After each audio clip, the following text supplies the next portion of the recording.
Why don't Pokemon protagonists have fathers around? Well, it's probably because they're maniacs who are gonna go around and do this to their kids. Because out of like the 12 different protagonists in the main series games, only one set of characters is confirmed to have a father present. And in the manga, this is the medium where we arguably get to see Norman's character shine the most. This iteration of Norman is incredibly different from his in-game and anime counterparts. Norman is known to be the strongest gym leader in Hoenn in the manga, and he's ruthless. He's literally out here beating up Ruby, his own son, in more ways than one. What kind of father and gym leader is this? Why would he do such a thing in either position? Well, let's break down one of the best character dynamics in the entirety of Pokemon Adventures, Ruby and Sapphire. The father and son relationship between Norman and Ruby. And also, we get a chance to talk about some of the dumbest censorship in the history of Pokemon.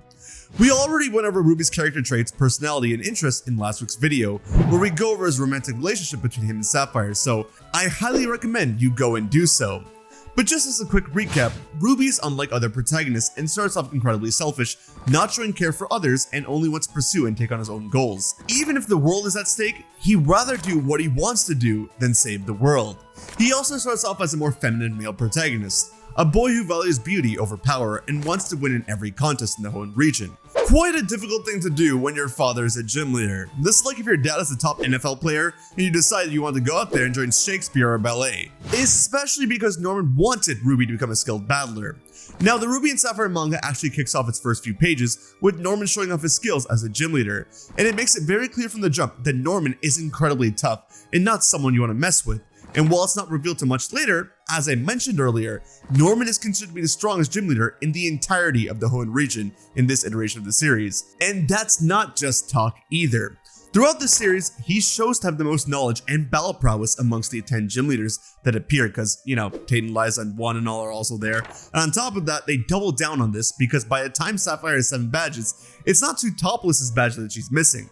She's missing Pelipper's. I'm telling you, they're really trying to say that Ruby has the strongest guy around for her father, but initially it's all fine and dandy because he's pretty excited to see his wife and kid move from the Johto region to Hoenn. Now, we don't get too much backstory on Ruby and Norman until much later in the series, but for now, it's implied that Norman has been in the Hoenn region for quite some time, and of course, Ruby and his mother are only now arriving there.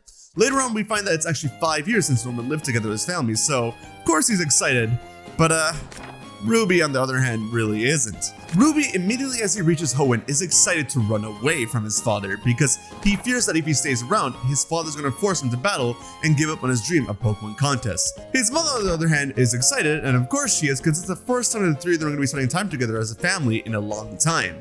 And also because it seems to be Ruby's birthday because Norman gifted him a pair of unreleased running shoes that propel the user with bursts of air just for his son. See, he doesn't seem to be all that bad. But Ruby throws him out in denial of his father and is adamant that now that he's a gym leader, Norman's gonna have even less time for his family, so there is some kind of resentment there. So he runs off, but not before taking his running shoes upon second glance. But keep in mind, he didn't consider his mother or father's feelings once here. He just ran off on his own because Ruby just wants to pursue his own dreams without consideration for anyone else. He doesn't understand why anyone would sacrifice their dreams and aspirations for anything or anyone else. Keep that in mind. Once he runs off, he gets into a little mishap with Professor Birch and Sapphire and Birch report this to Ruby's mother. She of course calls Norman. Birch insists that they call the police to find Ruby, but Norman isn't too happy and says that he'll go after and find Ruby himself. Okay, maybe he's a bit bad after all? I don't know, man, this guy's confusing. Since the manga does parallel the games in its own unique way, it wasn't long before Ruby encountered Norman again. Well, actually Ruby runs into Wally, who of course is trying to catch a Pokemon under the guidance of Norman, but Norman, after showing off his skills some more, actually refuses to help Wally catch a Pokemon. Initially Norman agreed, but after finding out about Wally's illness, he refused, saying it would be too dangerous for him. Ruby gets furious about this, but hey, I mean, it shows that Norman has a heart in some ways, right? Well, he's also intuitive because he can sense someone else hiding, but Ruby manages to avoid him and help Wally out himself, but because of Wally's sickness, he faints and collapses. Ruby brings Wally back to his place and realizes that Wally's parents are also afraid of him trying something new, just like how Norman doesn't like him trying contests. So in rebellion, Ruby seeks Wally out at night and gives him his own Ralts to help him catch his first ever Pokemon, a Kecleon, which him and Wally will be super important later on. But for now, as Ruby and Wally go home, we get to hear that there are a lot more tsunamis happening on the coast of Pelleberg, and an earthquake occurs soon after that, taking Ruby out at sea. And Ruby's role protects Wally, takes him back home, and confirms to Wally and the reader that Ruby is still alive. Ruby survives being stranded at sea and goes through a similar progression of the Hoenn games, and eventually lands in Slateport City. He's having fun making Pokeblocks and all for his Pokemon when suddenly Team Magma kidnaps him, Captain Stern, and the others at Slateport. And while it looks like everyone's gonna get unalived, Ruby managed to use the Pokeblocks he made to draw on Team Magma's admin Blaze's Slugma, and also manages to utilize his secret battling skills to save the day here. So he used both contest and battling skills in one go. And that's right, Ruby is capable of battling, very much so in fact. He's a skilled battler just like Sapphire and his own father, but he doesn't like to battle, and when he does battle, it has to be when no one else is watching.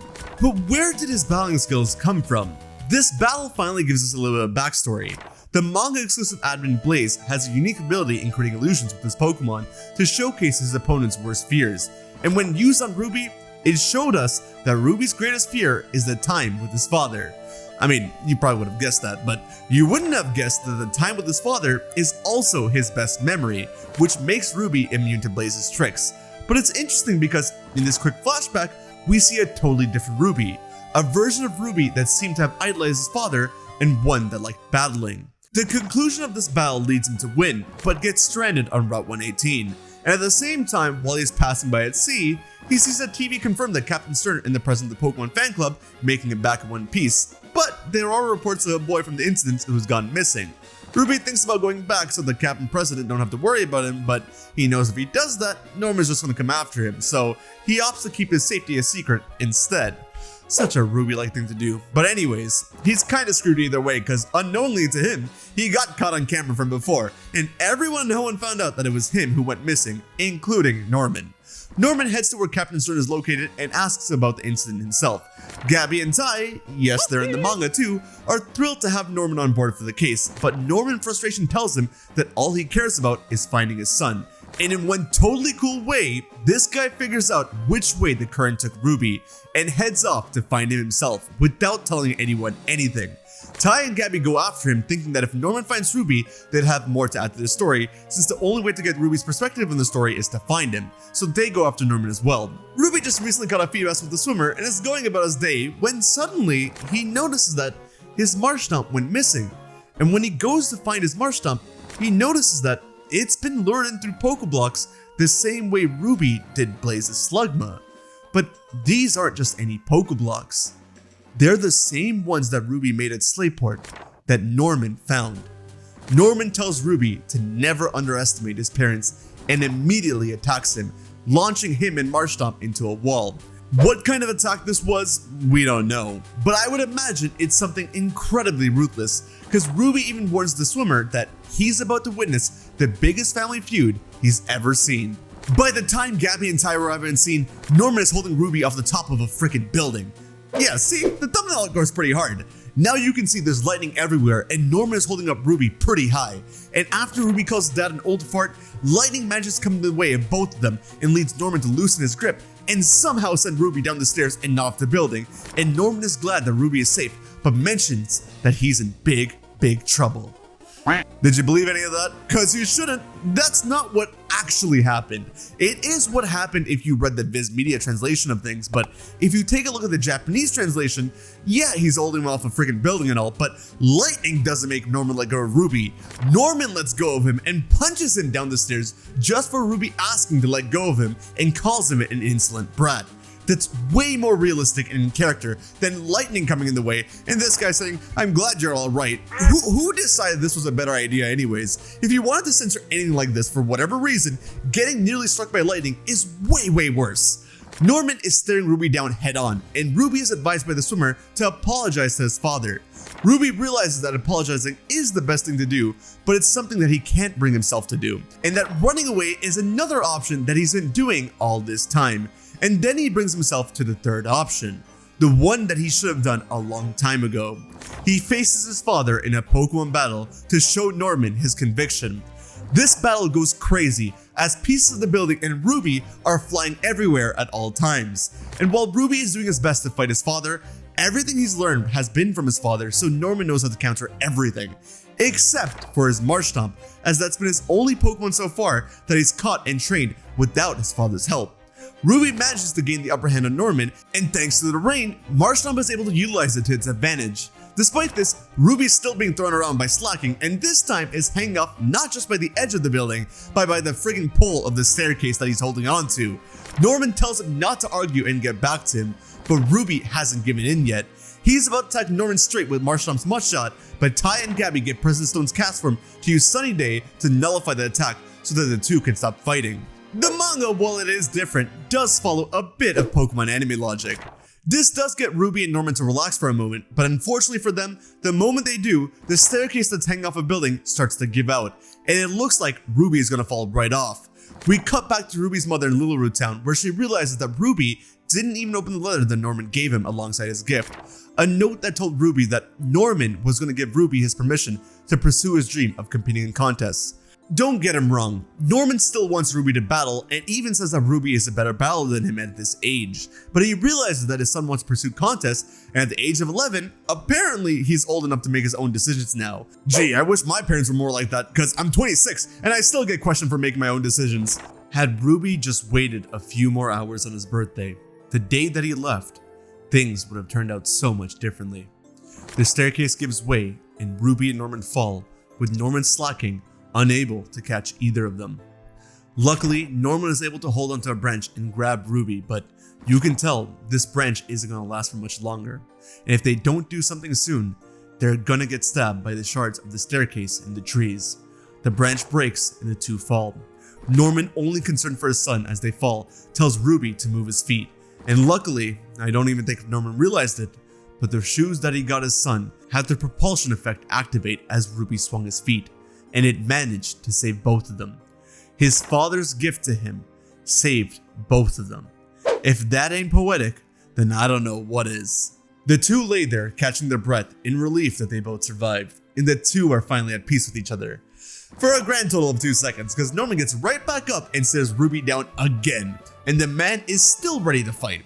Thankfully, Winona manages to call right at the nick of time, mainly because she's flying right above him, but also because she's the leader of the 8 gyms at Hoenn, and she's getting bear calls about how no one is able to challenge the Pellowbrook gym since no one can find Norman. See, they have a reasoning for challenging Norman later, like how you would in the games. Winona has to take Norman back to the gym leader headquarters, so Ruby's spared.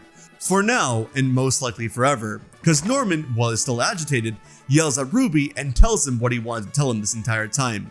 That he wasn't patient enough to hear his parents and ran away before hearing them out. That he has his parents' permission and support to take on Pokemon contests.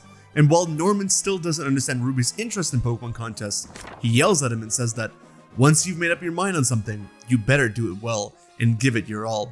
And hands him over a Pokeblock case so that he can pursue his dream with a bit more ease. Ruby pretends to be knocked out throughout all of this, but that boy is just so grateful on the inside. And why wouldn't he be? Even after all the chaos and craziness, this somehow managed to be an incredibly touching and fulfilling battle. While Ruby and Norman may have cleared things in the present, they still haven't cleared things from their past, which we now know from the time with Blaze that there's definitely something going on there. And it gets uncovered as the story moves forward with the fight between Groudon and Kyogre. But if you made it to this point in the video, I imagine that you're enjoying the content and that you want to see more Pokemon Adventures content. If you do, you gotta let me know in the comment section, because the reason why I'm making this video so soon is because the comment section from the last video made it very clear that they wanted to see this really soon. And if you guys communicate what you want, then I'll definitely deliver on it. And so when I do, you want to be there for it. So be sure to stay subscribed for some more Pokemon Adventures content. Also, for those of you who want to read and own the Pokemon Adventures manga, because I had a bunch of you asking about it, I'll leave an Amazon affiliate link to both the box of the manga, as well as the volume where Norman and Ruby fight head to head. Now back to the story at hand. Throughout the Ruby and Sapphire chapters, certain trainers get into fights with Team Magma, and certain trainers get into fights with Team Aqua, but neither are publicly confirmed to be villains and are working somewhat under the rug. Their activities, however, get so crazy that the gym leaders have to have an emergency meeting with 7 of the 9 active gym leaders attending the meeting. In this meeting, half of the gym leaders think that Team Magma are the good guys and that Team Aqua is evil, and the other half think that Team Aqua are the good guys and that Team Magma is evil. This isn't just them being idiots. Team Magma and Aqua have literally been selectively friendly, and they've been playing their cards in such a way where their mission and their motives are ambiguous, and based on everyone's individual experience, they form these opinions which work so well in comparison to the anime and the games. And here, it's actually so believable and certain people think that one team is actually a good team. Everyone takes a side except for Norman, who's expected to be the tiebreaker. But in typical Norman fashion, he does something unorthodox. He sides with neither team and walks away. When Winona threatens him and mentions the Pokemon Association, Norman's expression changes and Watson goes after him. He apologizes on the other gym leader's behalf and mentions how the others don't know about Norman's past with the association from 5 years ago. But Norman, in the saddest we've ever seen him, doesn't say a word, but tells Watson very clearly to not bring it up. Fast forward a bit, and Team Magma and Team Aqua have accomplished their goals. They've both awakened Groudon Kyogre and sent the entire Hoenn region in disarray. And while half the gym leaders are fighting Team Aqua, and the other half are fighting Team Magma, Ruby and Sapphire are fighting to stop Archie and Maxie, which in turn would stop Groudon Kyogre. Now during this time, the manga does something that I didn't even catch till I got there, but they hide Norman from the story for quite a bit, and you don't even realize he's missing since there's so much going on in the story at the moment. In the middle of the Hoenn crisis, Birch accidentally loses Trico in the Pokedex, both of which were going to give it to Emerald, but they both get washed so far out they land up in Pacifilog Town, where, wouldn't you know it, Wally out of all people is there with a new look and a new team, which all of his Pokemon are green by the way. Would you look at that, it's perfect for him. Wally saves Trico by using his Cactus Needle Arm to pin down Birch's bag without mentioning to hurt Trico at all, and even heals it up using his newly caught Roselia. Actually, this whole display of saving Trico had him use all 4 of his current Pokemon to do so. And wouldn't you know it, Norman was hiding and witnessed the whole thing from up above, and told Wally that he's completely changed. Norman recognizes that Ruby's waltz is with Wally, and you see him get a bit sad, saying that this is also fate. But he quickly brushes it aside and tells Wally that he's ready to train him. His training to become a Pokemon trainer begins, and it takes place in none other than Sky Pillar. Norman puts Wally through rigorous training, the kind of training Wally would have never expected to go through in his life. And while Norman is helping Wally get stronger, Norman mentions how what they're really aiming for is far greater than what they know. Once Wally reaches the 50th floor, Norman congratulates Wally and gifts him his Flygon, and the newly evolved Grovyle officially becomes a part of Wally's green team. But the fun quickly ends as Norman immediately initiates the next part of the training and the true goal of Wally's training, to awaken Rayquaza. Norman teaches Wally a thing or two about Pokemon battling and then sends Wally off to go to the top of Sky Pillar, where it's revealed that to navigate through the Sky Pillar, it can't be done by just an adult. The puzzles and the method to awaken Rayquaza have been structured in such a way where you need one adult and one child to go through Sky Pillar together. In other words, Wally realizes that Norman wanted to take Ruby here all along, that he wanted Ruby to train and battle so he can help him awaken Rayquaza for this very moment, and that he was a substitute for Ruby. Wally doesn't mind being a substitute though, as he's grateful that he's got a chance to be with Pokemon, and now he's just focused on doing what he needs to do and wants to save the Hoenn region. But as the reader, we now know that Norman wasn't just pushing Pokemon battles onto Ruby as a stubborn father. There was some kind of purpose to it, one that revolves around the safety of everyone in Hoenn and the world. Wally awakens Rayquaza and passes out, while Norman heads out to Groudon Kyogre's battleground on top of Rayquaza while hoping for the best for his son and his safety. At the scene of the battle, Ruby is currently taking on Groudon Kyogre alongside sidechick Courtney, and as Norman is arriving with Rayquaza, Courtney goes down. And when I say down, I really mean she goes down, but not before using Team Magma's manga exclusive ability to show her memories to him. We'll for sure talk about Ruby and Courtney in another video, but for now, all you gotta know is that Courtney was so enamored with Ruby that she did all kinds of research and background checks on him, to the point where she knew more about Norman than Ruby did. Courtney reveals to us that 5 years ago, Norman tried for the gym tryouts to be a gym leader, but failed, and though he moved to the Hoenn region those 5 years, he never tried the gym tryouts once. In fact, he kept visiting the Moss Leaf Space Center instead, because he was banned from trying to be a gym leader for 5 years, and was ordered to search for Rayquaza instead. It seems as if the Pokemon Association had plans to capture and use Rayquaza to put Groudon Kyogre in their place if an incident like this ever took place, and for whatever reason, Norman was instructed with the job. Ruby realizes what he has to do and joins his father atop of Rayquaza, and it's here that we get some of the best art from the entire series alongside a father and son duo that stop Groudon Kyogre from wreaking any more havoc. Norman and Ruby use the power of the orbs and Rayquaza to stop the destruction of Hoenn, together as father and son. But unlike Groudon Kyogre, Rayquaza does not have an orb to be controlled by. It cannot be tamed, and so, wielding its power comes with a dire consequence. Norman slowly starts to fade away. Norman explains to Ruby that Rayquaza was initially captured and studied so that the Pokemon Association could create an artificial green orb to try and control it if a situation like this were to ever occur. However, Rayquaza escaped the headquarters the same day that Norman failed his gym test and was assigned to go after Rayquaza as retribution. But Ruby realizes that something doesn't add up here. His father wouldn't have and couldn't have made a mistake like this. Someone else must have made a mistake that he was covering for. And Ruby was right, because the mistake that Norman was covering for was none other than Ruby's. 5 years ago, Ruby tried to protect a friend against the wild Salamence and took it head on, and while he hurt himself in the process, he managed to get the Salamence to flee and rampage, successfully protecting his friend. However, what Ruby didn't know was that the same Salamence broke into the Pokemon Association's research lab, and its rampage there led to the escape of Rayquaza. Norman, while he's investigating the scene, quickly realizes that the attacks and the battle strategy used were identical to that of Ruby's. The Pokemon Association learns of this, and Norman, without explaining himself, immediately accepts the ownership of the mistake and tells everyone that it's his fault. Norman not once told any of them that it was Ruby who did it. He kept his silence all the way through and accepted the consequences of what was to come. He was to leave to search for Rayquaza immediately and was banned from taking the gym leader tryouts for 5 years. And as a consequence, he no longer had the time to spend with his family. Ruby thought that his father abandoned him and that he left without being there to teach him anymore. But in reality, Norman was there protecting Ruby without telling anyone the truth of the matter the entire time. Norman sacrificed his own dreams for Ruby, something that Ruby could not fathom. But as Norman passes away, Courtney reminds Ruby that Norman did the same thing that he did for Sapphire. When we truly care about others, we're willing to protect them at any cost.